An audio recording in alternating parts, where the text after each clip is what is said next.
There's a war, and it's no longer on the horizon. The FCC versus Disney is here, and Democrats are furious, trying to save the House of Mouse. But folks, what have we told you this whole thing is about? The View. That's right, Whoopi, Joy, Sunny. They have enraged the federal government, and you won't believe why. Today we'll tell you whether or not Disney can win this one, and whether Trump's FCC has gone too far.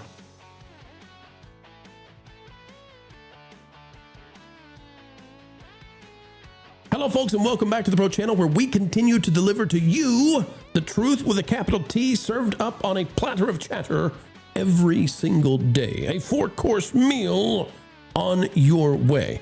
Ladies and gentlemen, as we dive in today about The View and how it has opened up an opportunity for the federal government to strikeify Disney right at the heart of its licenses for broadcast, we only ask that you click the like button. We have a panel of true excellence, including Ron Coleman, an attorney who has won at the Supreme Court of the United States, ready to take us through his forte, and that is broadcast television, if you can believe it. Out of NBC News, Democratic FCC commissioner tells Disney it is the target of a censorship campaign. And an extraordinary letter to Disney CEO, FCC Commissioner Ana M. Gomez accused her agency of attempting to pressure all media into submission, which is a very mundane statement. She is clearly right in the middle and not at all biased whatsoever. All media into submission. Okay, well, that's not at all. Daniel Arkin writing this one. Disney and ABC are the targets of a sustained, coordinated campaign of censorship and control orchestrated by the Orange Godzilla, El Trumpo. His administration's Federal Communications Commission, the lone Democrat on the regulatory panel, said Monday. And everybody in the Trump administration was so happy they left one of those on there. In a remarkable letter to Disney CEO Josh D'Amaro, FCC Commissioner Ana M. Gomez decried the political weaponization of the federal media regulator under Chairman Brendan Carr, a Republican appointed by President Donald Trump. Quote, "You are not the first target of this campaign, and you will not be the last. But Disney's experience is, by now, the most documented and is worth laying out plainly." Gomez, a telecommunications lawyer who was appointed to a seat on the FCC by former President Joe Biden, highlighted a series of FCC regulatory actions that she said were aimed at pressuring a free and independent press and all media into submission. She found to shine a light on what the FCC is doing to curtail press freedom. Now, I can't say just yet, folks, if she has a point here, but I can tell you that the press that's being defended is The View. And this is crazy to me, but ultimately, what is this mess all about? Whoopi and Sunny and Joy. Business Insider says, first Kimmel, now The View, Disney's pushing back. That feels like you should sing it to the tune of Abraham, Martin, and John. Well, this is Sunny and Joy. Right. Peter Kafka says Disney doesn't want to be in a fight with Donald Trump, although I thought they did back when Bob Iger was in charge. It says so in 2024 and 2025, the entertainment giant appeared to be appeasing him. And this goes on to talk about Disney settled with President Trump on some stuff over ABC. Now, if we go here from the Federal Communications Commission, FCC, it says in the matter of KTRK Television, Inc. and American Broadcasting Companies, and this is the petition for declaratory ruling, and it goes on to talk about what this is, which is essentially The View is labeled as a news organ or a news program, and The View does not adhere to having Republicans on, and the FCC doesn't like that. Ron, because it's on a network, there's an argument that, you know, you got to have fair time for both sides of the political aisle. That obviously doesn't happen on The View. And this has kind of been amorphous. This has kind of shifted over time, what the FCC is angry about. So, Ron, I don't know how you're going to go with this one. You may surprise us in your calculation here, but what do you think about the FCC? I may. So let me remind you of something that when this came up, that we discussed when this came up last time, which is that although ABC is a network, it is not its networkness that is at issue here, because networks don't have broadcast licenses. Right. Stations do. But being a network means you own a lot of stations. And it is the licensure of those stations that is being put into play here. It is a bit of a stretch, not because, I mean, I will point out again, I'm friendly with Brendan Carr. He was also on my program. You know, really, I'm such a happening, for someone with only 13,000 subscribers, I am such a happening guy. It's really mind-boggling. We know your X numbers, Ron. Don't you play humble with me. Not only Brendan Carr, but also legal, whatchamacallit, we just mentioned. Legal mindset. Legal mindset. I mean, everyone involved in this is a bud. What Brendan Carr is doing is he is playing the kind of political hardball with the FCC that Democrats have done with other agencies for years. We're not really used to it, though, and the world has really shifted so much toward a sort of a laissez-faire attitude towards FCC content regulation. I wouldn't want to be the lawyer who takes this up in front of an appellate court. I mean, anything can happen in the district court, especially in the District of DC, where a number of lunatics are on the bench. But technically speaking, what the FCC is doing here is legitimate, at least to raise the question, because The View does have an exception from the equal time rule as a news program, and the argument is, and I think it is a cogent one. The argument is it's not a news program; it is a political program like Jimmy Kimmel's show that only it doesn't report. First of all, it doesn't report news. It's full of inaccuracy all the time. It doesn't hold it. It doesn't really adhere to a journalistic standard, but. And it is very partisan. But gosh, people don't really, there's not a lot of public support for the FCC getting involved in this. This is the legacy media. This is, I think, the wrong battlefield for conservatives to fight in. And again, I don't mind what Brendan is doing because I think the pushback and raising the issue of bias at the major networks is a legitimate political exercise, and it's not unlawful or unethical. But I think at the end of the day, it's gonna be unsuccessful. One of the interesting things, though, before I got you before you could catch your breath and say something else. One of the interesting things that's going on here is you have this FCC, which you just pointed out, Gomez, the Democrat member of the commission. Remember, there are 3 commissioners, 2 Republicans and 1 Democrat. For her to write as partisan a letter as she did while sitting on the commission is pretty much a norm violation in and of itself. So in a way, she's sort of, she's making a political choice, and it's not necessarily a bad one, but it does tend to undermine the credibility of the FCC in general, which, by the way, might not be a terrible thing, because the FCC is 100 years old. It isn't really clear that it has a legitimate role in our economy, in our communication ecosystem anymore.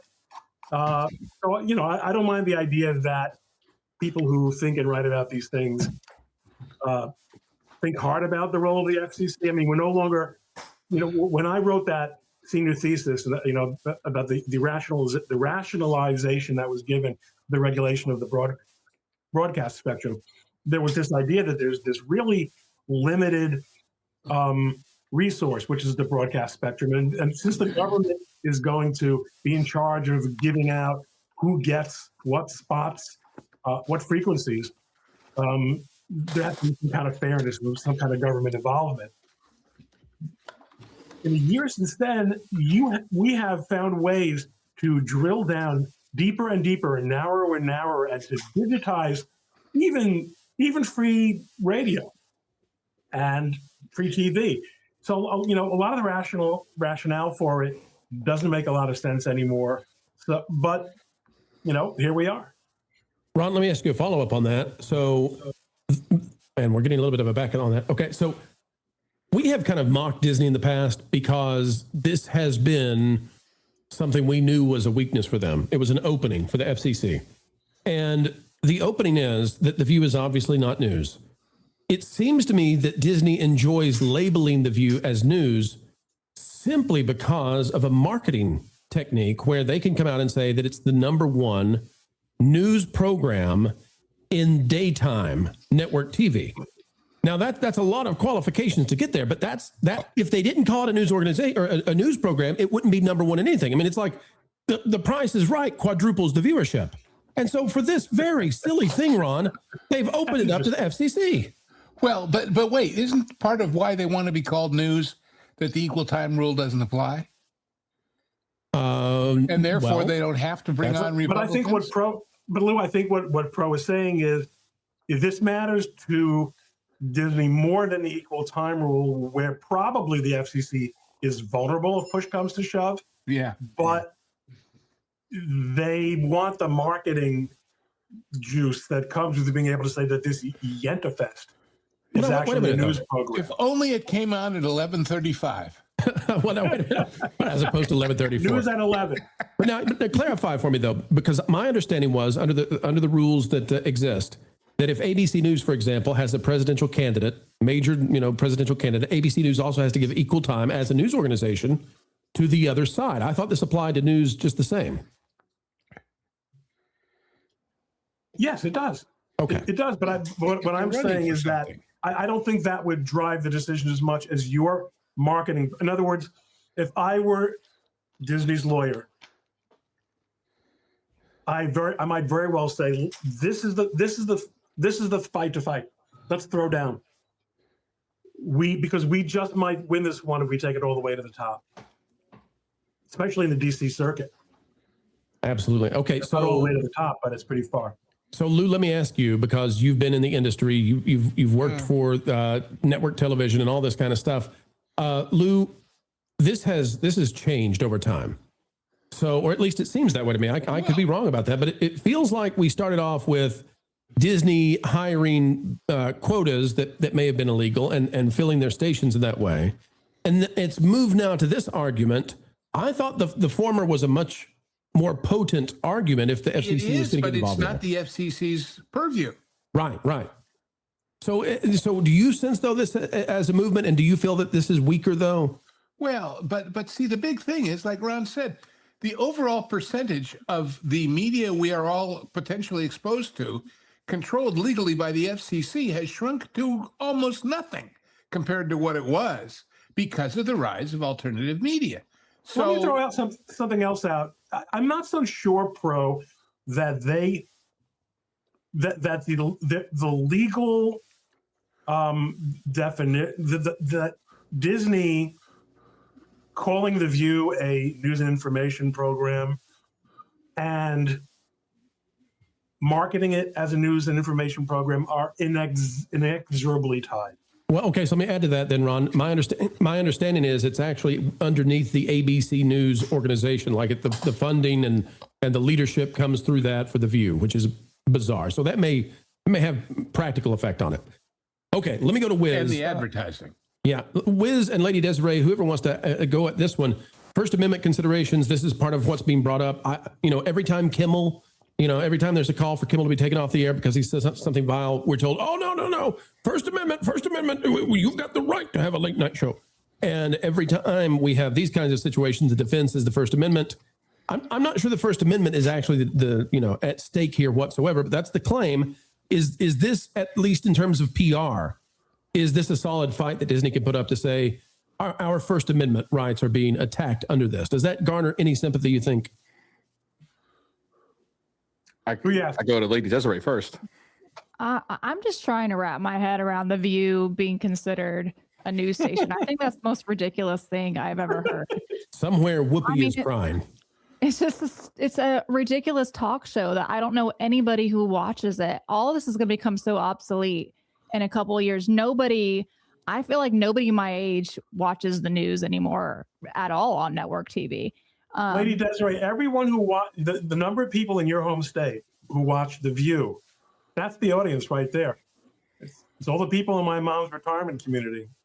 Well, and not to be morbid, but they're not going to be around forever. And people stuck in waiting rooms at doctors' offices all across the country. Now, you all are being mean to The View. You are being mean to The View. And I'm going to this completely blind. I want everybody to understand, I have never looked at this. We've seen prior reports. The View will release their own statements on their ratings through ABC News, through their own press release, okay? I haven't looked at this one, so I might get surprised, but it says The View ranks number 1 in households and total viewers among, and this is fun, among all daytime network talk shows.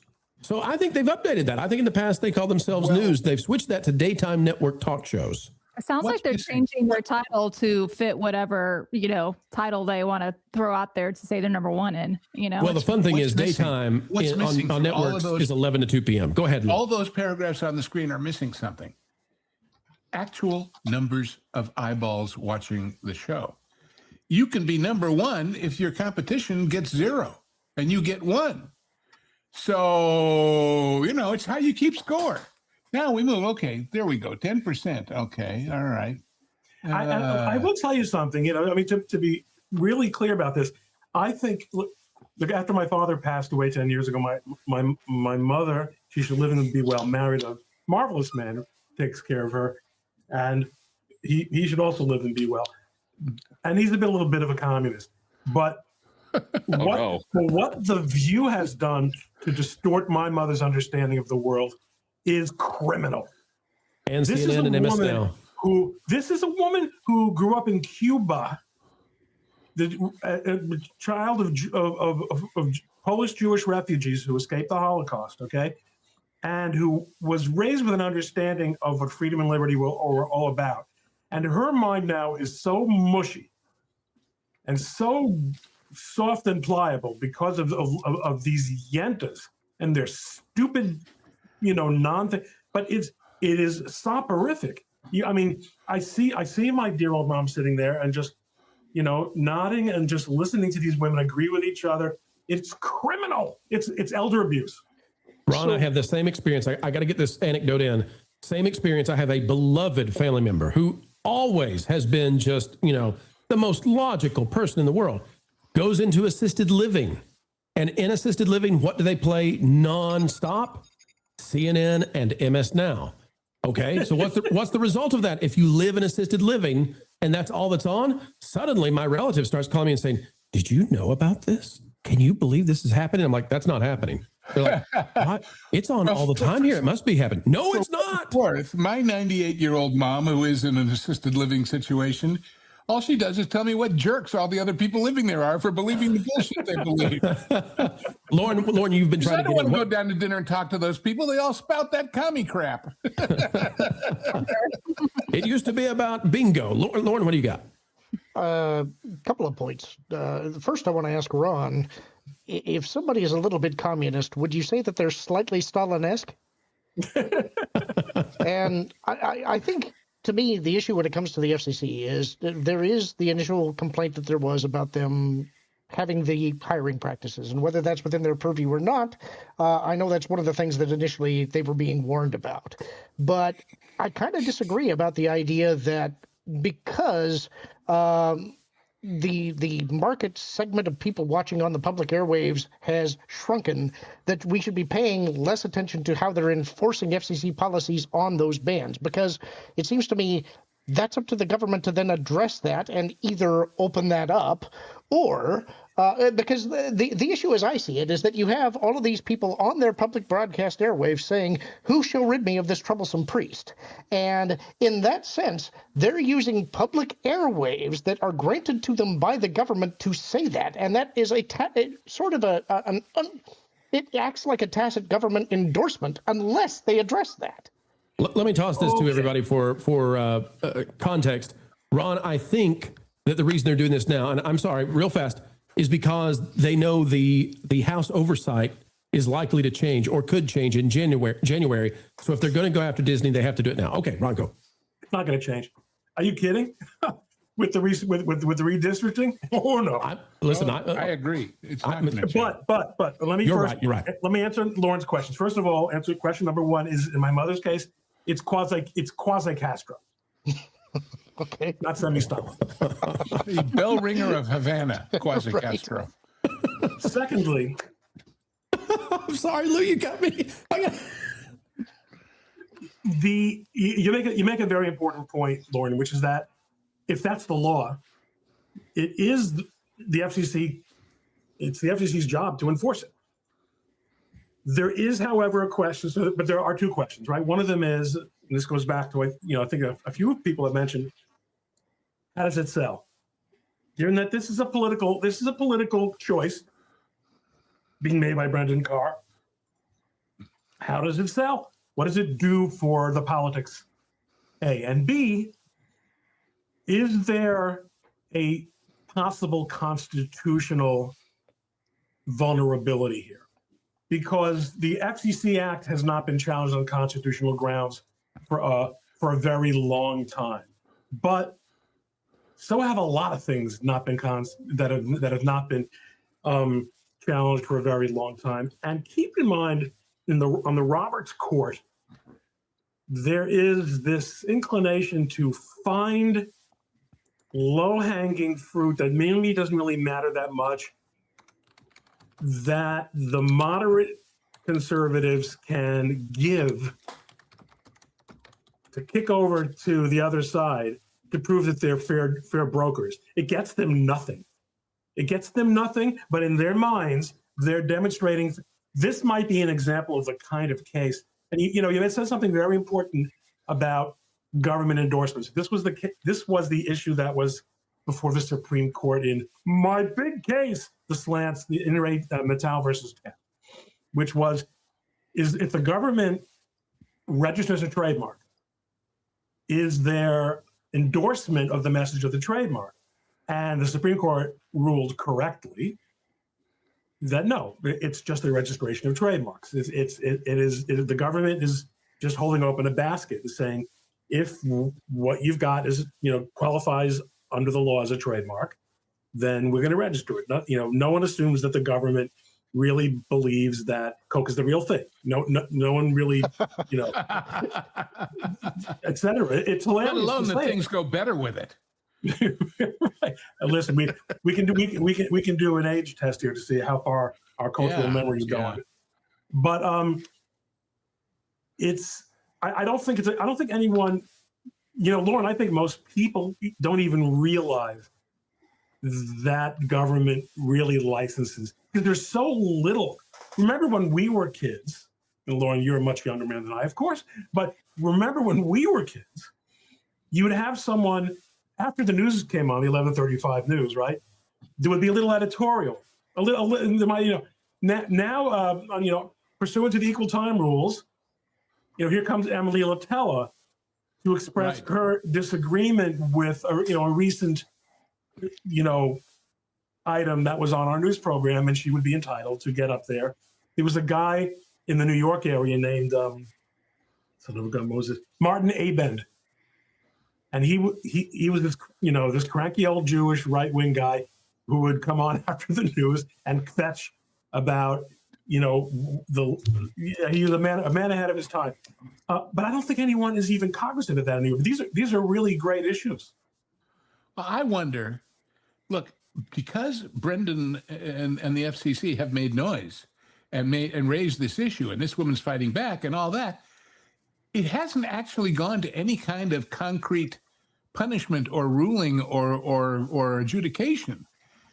Is it all just politics? Is it messaging to those on our side of the aisle? If you want people who are going to fight for you, you better keep us in power at the next election, or else these other guys will be running the show.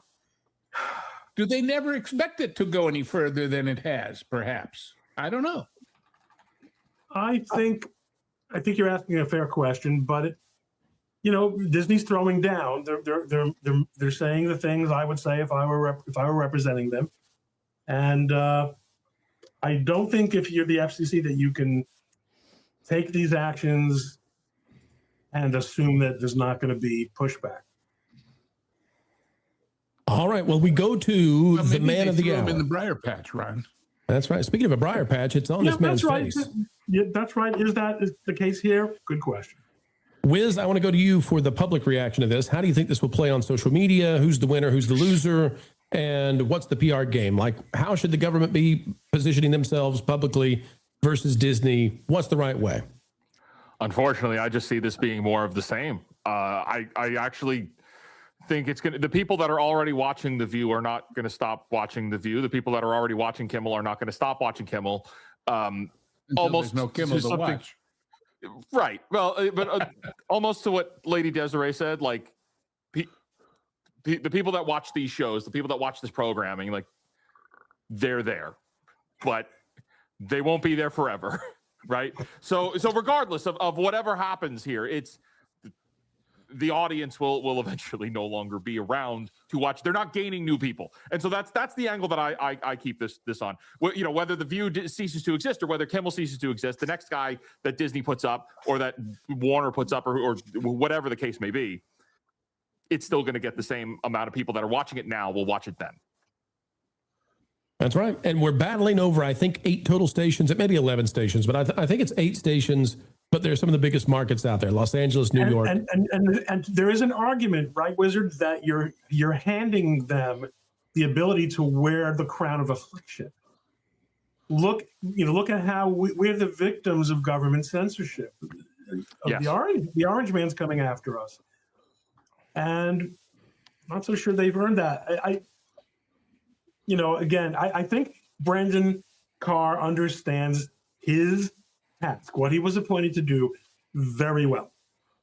But, it's certainly reasonable. People can disagree whether it's a great strategy. All right. We will keep following this one, folks, and we'll bring you the different angles, just as we've done here. What a panel, what intellect, and what expertise. Folks, this is why we get to do what we get to do, because we love it. Pulling Hollyweird to the sensible center, the mainstream middle where money is made is not easy, but folks, you make it easy to make videos each and every day, because sharing time with you is a great honor, and we never take it lightly. An attitude of gratitude every single time we have the chance to shine with you. Until the next time, we only ask that you click that like button, share, subscribe, click it, stick it to the algorithms. It is the notification bell. Drop a comment down below. Let us know your thoughts. And folks, don't worry about paying any kind of tuition for this free class and how entertainment works. You are on scholarship. Highest IQ on the internet, that's you for sure.